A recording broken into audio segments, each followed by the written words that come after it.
Hey y'all. So we are going to be taking a look at Litha and Talamis season, July and August ahead. So with Litha, right, we're coming out of summer solstice on June 21st, and we are sitting within the watery well of our own emotional cores during this time. This is very much about self-reflection, right? If you think about it, in the northern hemisphere, we are in a time of Litha, which is very watery and really sitting with our emotions.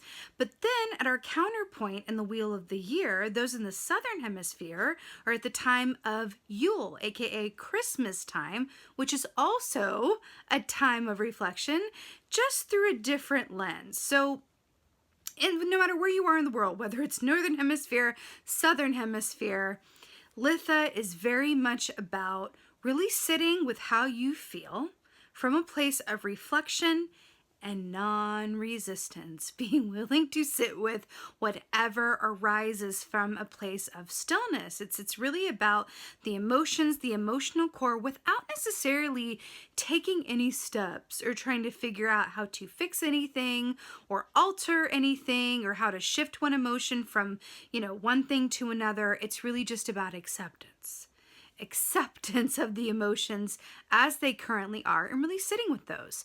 Sometimes doing so can lead to questions, right? Not necessarily questions that lead to answers either. Sometimes it's just sitting with our emotions and having questions, which then spawn other questions, which then spawn other questions. But it's a really beautiful opportunity to really live in those questions and consider the aspects within us that are emotionally charged from a place of curiosity and non-judgment. So that's July. Then we move into Lammas in August, which is a time of getting ready to reap that harvest, honey, for Mabon that comes in September, right? It's August. We're at the height of the summer season here in the Northern Hemisphere. It's very warm. We're kind of, winding down the end of summer. In a way, it becomes more intense heat-wise, but we're kind of, taking a look out to autumn going, okay, well, the harvest is coming, so let's just slow our roll a bit and just really be grateful for what we have, where we've been, our experiences up until this point, until we go into the autumnal equinox in the following month, which begins our wind down towards the end of the year, right? And remember, this is around the time where we're getting ready and gearing up for the days to begin to shorten in length in a really noticeable way.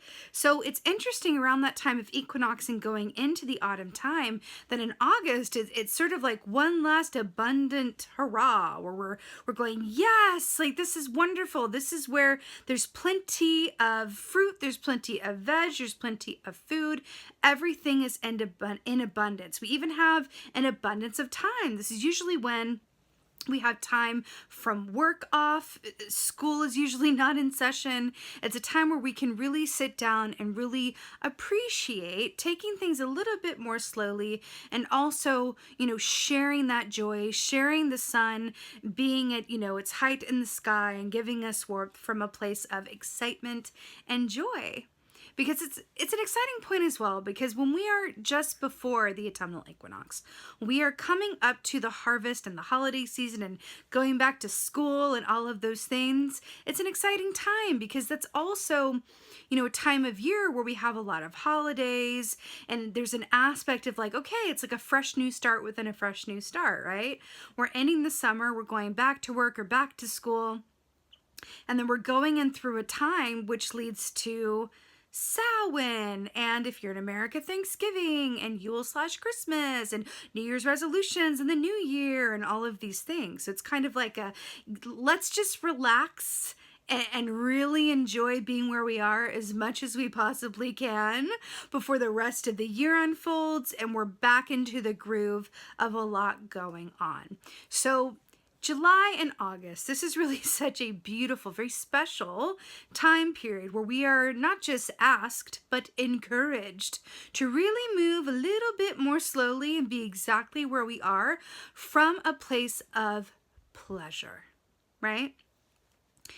in the Southern Hemisphere, with that Yule energy, we're asked to move more slowly, but from a place of introspection, right? But this is really about pleasure, really enjoying being outside, feeling the heat, enjoying the downtime, and enjoying the time before things really rev up and it feels like a bit of a speeding train into the end of the year, and then we're into a whole new year. So it's kind of like, okay, I'm really going to enjoy this time because I know what's coming. There's a lot to be excited for, a lot of holidays coming up, but the food is plentiful right now. The harvest is going to be coming in, and I really can take this time to just enjoy, sit with my emotions as they are from a place of curiosity and non-judgment, and just soak in the sun and the energy and the stillness. It's kind of those, lazy, languid days of summer energy around July and August. So it's such a treat. It's such a beautiful time period to be within.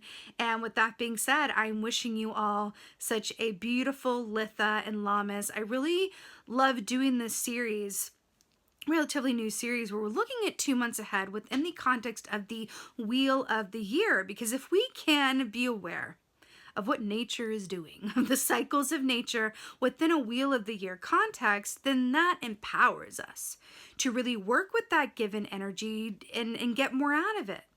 As a result, just like they did, pre-industrial revolution, when we align ourselves to nature's cycles, we have a more fully embodied and enriched and empowered experience. And I'm really excited to keep sharing that with you guys. So with that being said, let's go ahead and take a look at this Litha and Lammas. Hey Scorpios, let's go ahead and see what your animal energy is. But firstly, I will say I'm filming you first for this round of videos for July and August. There's something about your energy or your sign in particular that feels like the example or is leading the way for this round of readings. I also feel a very strong dolphin energy coming in for you during this 2-month period, which is really perfect, and it makes a lot of sense with your sign's energetic core signature, as it were, which is about deep feeling, deep intuition, and an abundance of joy and appreciation for all that is, regardless of conditions or judgment or wishing things were differently. It's just a joy and appreciation through the lens of acceptance of everything as it is. And that feels like it's very much with you as a very happy potential for July and August. So let's go ahead and see what your animal energy is. What's going on, Scorpio? Leaders of the pack. It makes sense. This is a watery season and you guys are water signs. And out of all the water signs, oh, brilliant.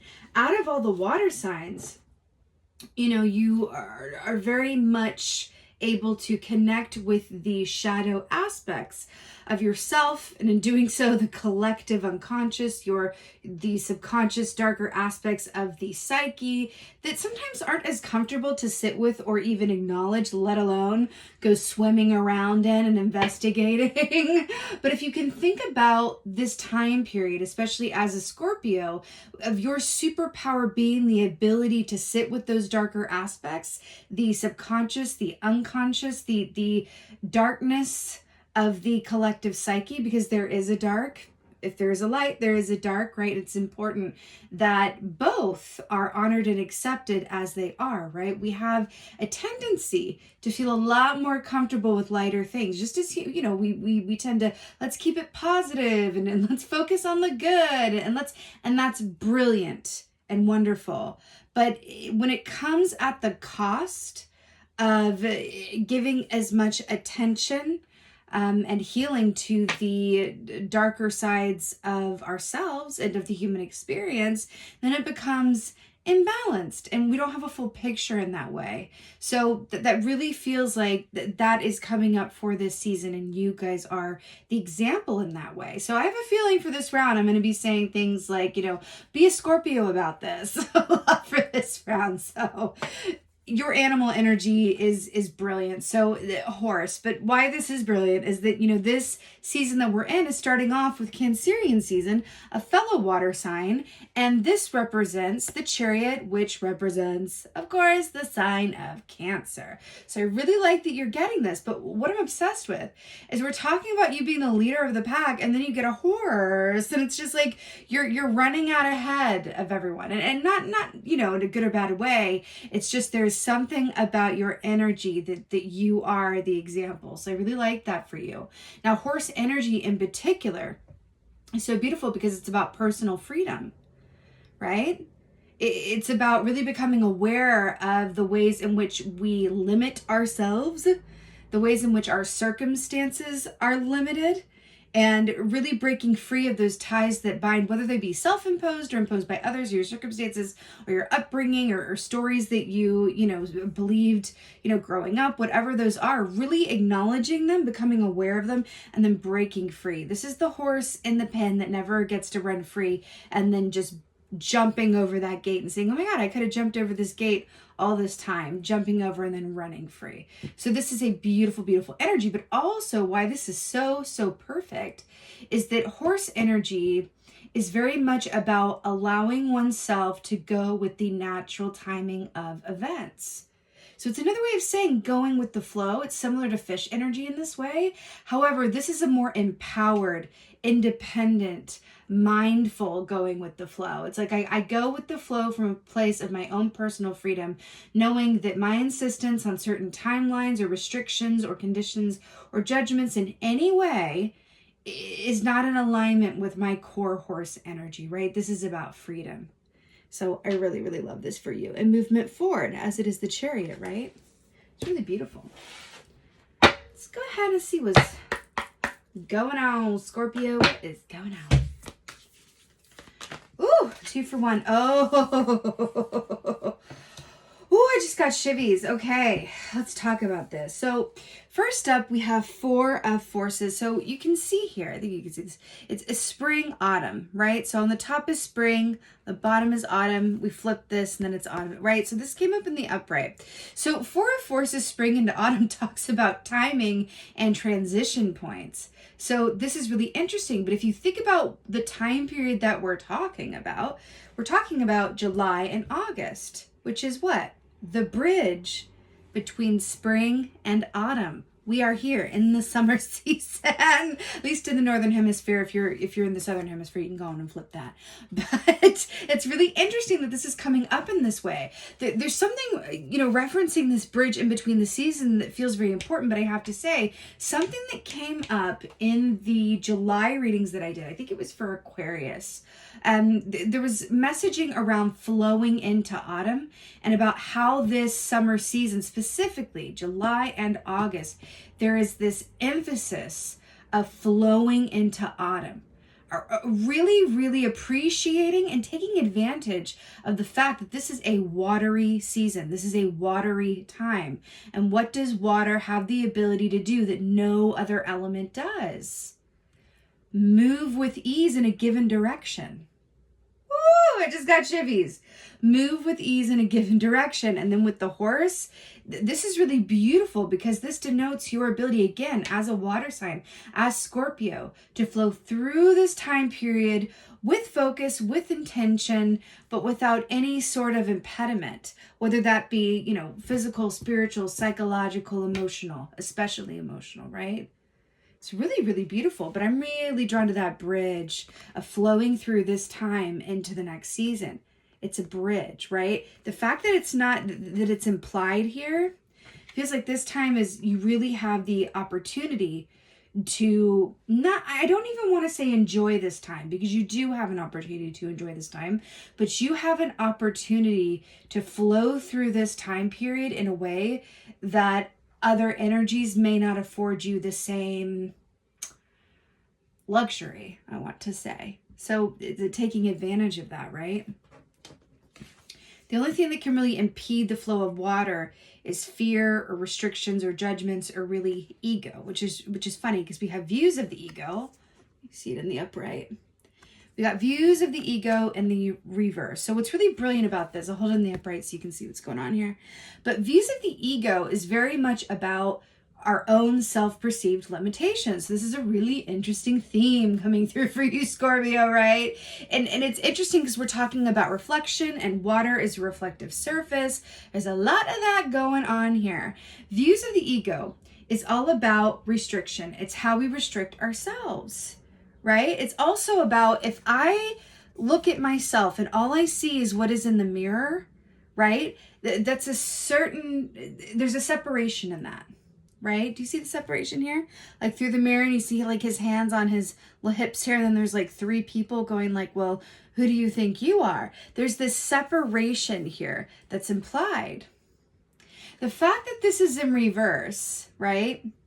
The fact that this is in reverse, I feel like is saying to you, this is really a beautiful time and opportunity to view your situation, right, from outside of the confines or restraints which you have previously lived with, right? I feel like another way of saying this is examining your own biases, examining your own belief systems, examining the stories which you hold to and tell yourself. I'm also getting a very specific message around your media intake.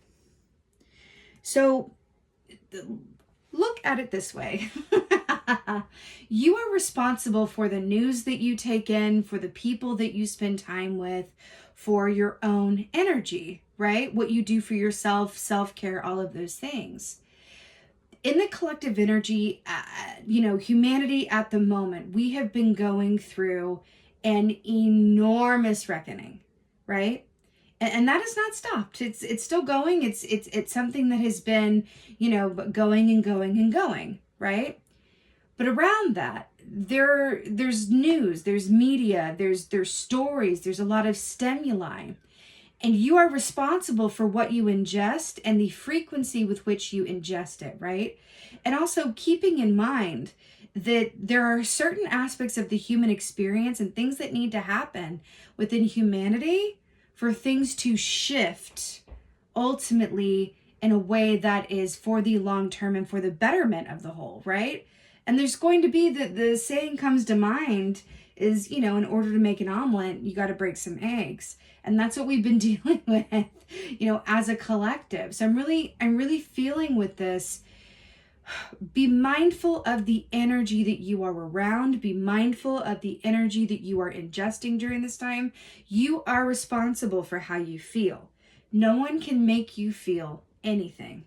When someone says like, you made me feel bad, you made me feel this, or, you make me feel so happy even. It's actually not quite so. No one can make someone feel anything. They can attempt to manipulate someone's emotions, but they can't actually do it. So there's something about taking responsibility for, as you are a co-creator, for your own role and how you feel, and how you feel affects and informs others around you as well. I feel like this is saying being responsible and really keying into your role in your own experience. There's really something to that. Okay, let's see what else is going on here.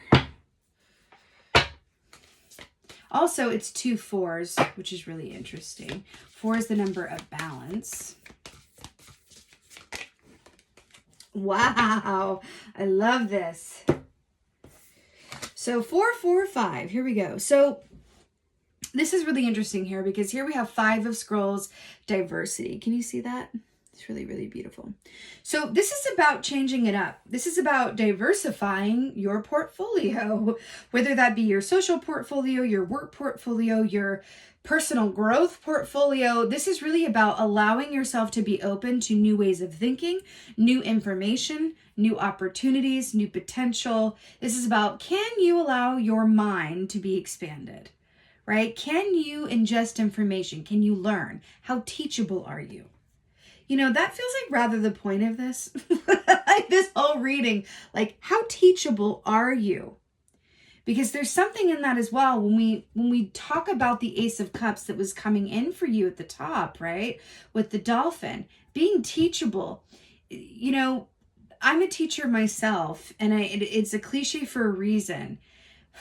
Teaching, I have learned more by teaching than I ever did being a student, because my students have taught me so much, right? So there's something about that. How teachable are you? How willing are you to really be the element of water that you naturally embody and flow and be movable and be flexible, right? It's that image of water down the river, right? And someone just wrote this in the comments for the July videos, and I feel like I'm going to butcher it, but I think they said it was a Buddhist saying that it's about, like, if you consider a river, it's the smooth stones that allow the water to flow, and the water only gets impeded by the jagged, rough stones in the water. So it's just about allowing a state of flow. How teachable are you? How flexible are you? How willing are you to be wrong? There's something in that for you. And I feel like your freedom, your growth, your potential, and particularly your ability to manifest is directly related to what we're looking at here. But I feel like the key to your personal manifestation, which whether this is, monetary abundance, work opportunity abundance, personal relationship freedom and abundance, whatever this is for you, it really feels like it is directly related to your ability to be teachable, willing to be wrong, and be willing to change and flow. It really, I can see, like, it's like it has such a huge potential for you on the other side of this season. It's really, really beautiful. Let's get some advice for you. Advice for Scorpio. Oh, beautiful. Oh, it's so on the nose sometimes. So here we have the 8 of Swords. So beautiful, like owls mirroring themselves here, which is interesting. 8 of Swords, swords rule the realm of the mind. It's air energy. And we're talking about being water, honey. So this is interesting because 8 of Swords is about, restricted thinking, limited vision, not seeing the truth of things, right? Being confused. Look at the mirrored moon. Do you see the moon on the horse's head and then the moon on the right? It's interesting because the moon is also about the unknown, right? So why do I feel like this Ace of Cups, which is about intuition and love, is sort of reflecting back on the moon, which represents psychic ability and the unknown? It's the dark and the light. It's the shadow and the light. And I feel like for you, this is coming forward to say, like, really be aware of your limited thinking. Really be aware if your perspective could use, a boost of water, because it's swords here, right? It really, really feels like you are being called to rip your own personal blindfold off in whatever way, shape, and form that, comes to be or resonates. But there is restricted vision that is going on in some area of your life, in your perspective, in your attitude, in your belief system, and the way that you relate to others, and the way that you view your own potential, largely. There's something in that for you, and Spirit is coming in to say, rip the blindfold off, really be willing to admit that maybe there's room for improvement or change that will ultimately lead you to levels of manifestation that you maybe haven't even experienced before or in some time. Because I feel like this goes back a while. This doesn't feel altogether recent. Let's go ahead and get an oracle. I'm feeling like the ancestors here.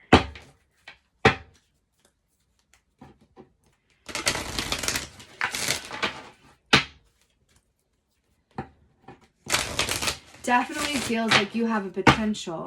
Because I really am being drawn to this autumn aspect. Your birthday season is in the autumn time.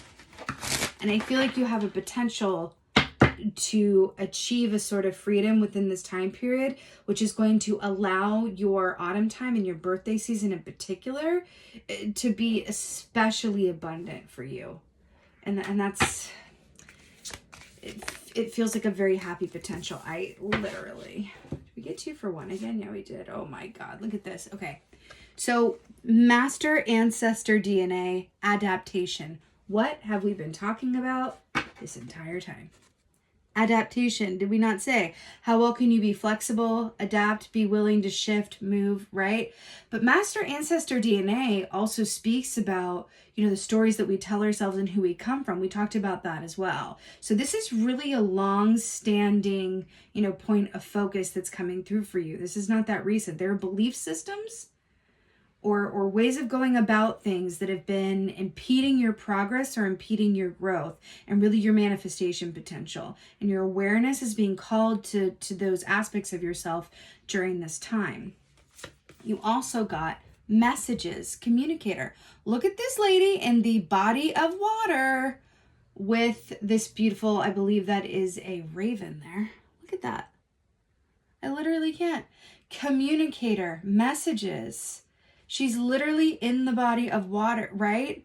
Do you see this gold chain that this like raven is handing her? And it's like, this is the key to like manifesting on another level. Let yourself go deep into the water to receive the messages that are going to lead to greater abundance and transformation for you. That's going to affect your life positively. It's really, really, really, really beautiful. I also want to draw one last parallel to the Horse, which is about freedom, and then the Eight of Swords, which is about restriction, right? You can mindfully go about observing these aspects within yourself through meditation, through journaling, right? With these messages here, Spirit is here to help you with this and inform you around this. But the key is self-awareness. And again, that question of how teachable are you? If you feel this and you can feel these aspects of yourself that aren't flowing like water, right? If you're holding on to things, if you're regretting things, if you're angry about things, if you're in despair, if you're help, all of those things, really think about calling upon your own natural watery energy to move through this time and learn a different way in some way, shape, or form. It's really beautiful, Scorpio. What's on the other side of this feels like it's very significant. It feels like this whole thing is a big major arcana moment, which is really, really beautiful. So with that being said, Scorpio, I'm sending you so many blessings for your Litha and Lammas season. Thank you so much for being here. I so hope that this helped and resonates. If so, please let me know in the comments below, because I absolutely love reading your comments. Please like, share, and subscribe. I would so appreciate that. And with that being said, just thank you so much for being here. And, well, most of all, as always, thank you for being you. And be well. Until next time.